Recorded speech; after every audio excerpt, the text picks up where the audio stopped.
This is the starting of my G-scale layout. It's about 5.5 foot by about 12. We're going with G-scale because I like the size of it, and I was also wanting to use some of the larger figures and toys actually from my childhood. Here we got a rodeo. We've got a button here to push for the kids, or the kids that are young at heart, to watch the Bronx and the clown in the barrel.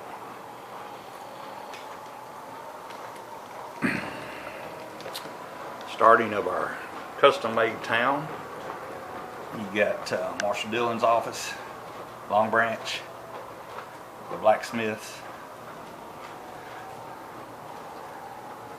We're going to have all our figures painted, but we're still working on that.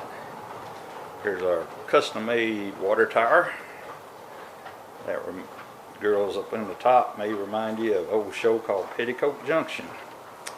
Then down here we see that our Native American friends are having to fight off a dinosaur attack. Another button to push animates the dinosaur, and it's kind of wait and see who wins out here. Anyway, that's the starting of our layout. We've got a long ways to go, but having fun.